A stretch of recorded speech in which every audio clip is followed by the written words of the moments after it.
क्या तुम्हें पता है कि 84 लाख योनियों में जन्म लेने के बाद ये मनुष्य का शरीर मिलता है, और उस मनुष्य के शरीर में भी तुम कर क्या रहे हो? सिर्फ कामुक चीजें और कामुकता।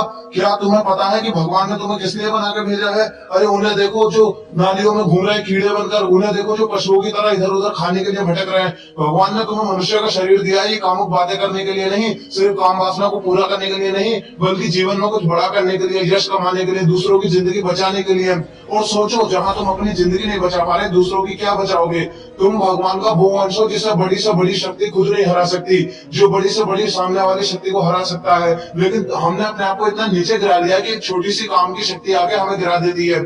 यहाँ कोई भी सुंदर नहीं है सारी दुनिया में। तुम्हें जो दिखता है ना कि ये सुंदर है वो सुंदर है, कोई सुंदर नहीं है। अगर आपके पैर जल जाता है और थोड़ी सी उनमें चोट आ जाती है तो आप अपने पैर को देख तक नहीं पाओगे। इसी तरीके से, क्योंकि अंदर से शरीर ऐसा ही है, इसी तरीके से हमें जो लोग सुंदर दिखते हैं वो सुंदर है नहीं। बाहर का आवरण ऐसा है, बाहर का मेकअप ऐसा है, लेकिन अंदर से कोई सुंदर हो ही नहीं सकता। जैसे कि भगवान राम के सामने शूर्पणखा आई, बहुत सुंदर रूप लेकर के आई, मानो कि स्वर्ग की अप्सरा भी उसके आगे फीकी पड़ जाए। और जैसे ही भगवान ने बताया कि वो विवाहित है और सीता मैया की ओर इशारा किया, तभी शूर्पणखा ने अपना विकराल रूप दिखाया। और वो रूप इतना बेकार था, इतना बेकार था, जिसकी वर्णन भी नहीं कर सकते। और भगवान ने शूर्पणखा की तरफ नजर उठा तक नहीं देखी।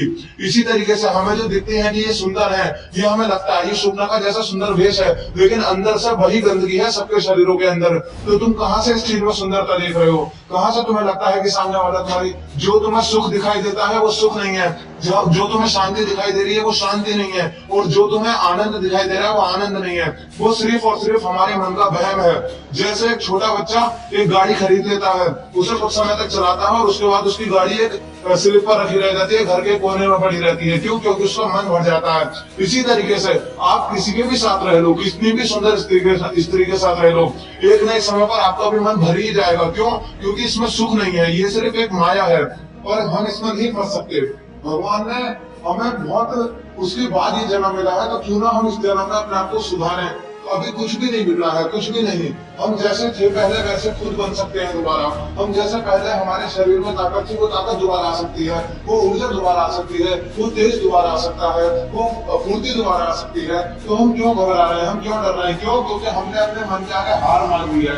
लेकिन जीवन में आगे वही बढ़ पड़ता है जो मन को हराता है, मन के आगे हारता नहीं है। क्योंकि मन, देखो हमें पता है कि हम गलत देख रहे हैं, हमें पता है कि गलत है, हम गलत सुन रहे हैं, हमें पता है कि गलत है, हम गलत छू रहे हैं, हमें पता है कि गलत है, हम गलत खा रहे हैं, हमें पता है कि गलत है, फिर भी हम उस गलत को ना चाहते हुए भी कर रहे हैं, क्योंकि हम अपने मन पर शासन नहीं कर रहे हैं। अगर हम अपने मन पर शासन करते तो काम ताजा लोभ लालच काम क्रोध सब कुछ हरा सकते हैं। काम तो सिर्फ एक अवगुण है, काम जैसे हजार अवगुण भी आ जाए तो भगवान के जैसा हम उन्हें हरा सकते हैं।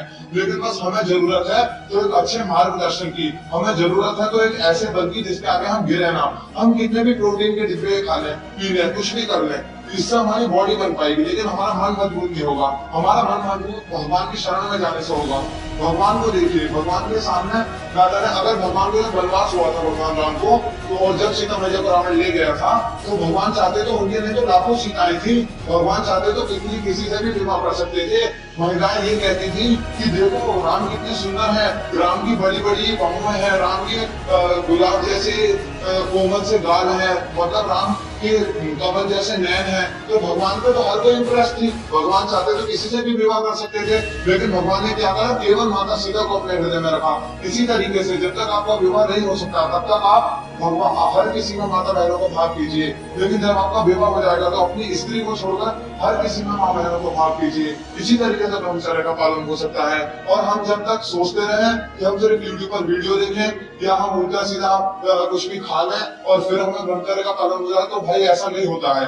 दूसरी बात, ये मत सोचिए कि एकदम से मैं लोगों को आकर्षित कर लूंगा या मेरे चेहरे पर तेज आ जाएगा। अरे ना आए तेज, मगर बचपन में जैसे थे हम वैसे तो हो जाए कम से कम। बचपन में जैसे दौड़ते थे, बचपन में जैसे खुश रहते थे, कम से कम वैसे तो हो जाए। पता है प्रॉब्लम क्या है कि हम एक भी दिन इस चीज के बिना रह नहीं पाते। अगर आप 7 दिन भी काम करे बिना रह जाते हैं काम क्रिया को 7 दिनों तक, तो 8वें दिन आपको ऐसा लगेगा कि मुझसे बड़ा महाराज जी कोई है ही नहीं। आपको ऐसी पॉजिटिविटी फील होगी कि जो मैं कर सकता हूँ वो, मतलब ये तो अहंकार हो गया, लेकिन आपको ये लगेगा कि हाँ अब मैं कर सकता हूँ, मैं जीत सकता हूँ, आपके अंदर वो कॉन्फिडेंस आ जाएगा। लेकिन कम से कम 7-8 दिन तक ये क्रिया करे बिना रहो तो सही।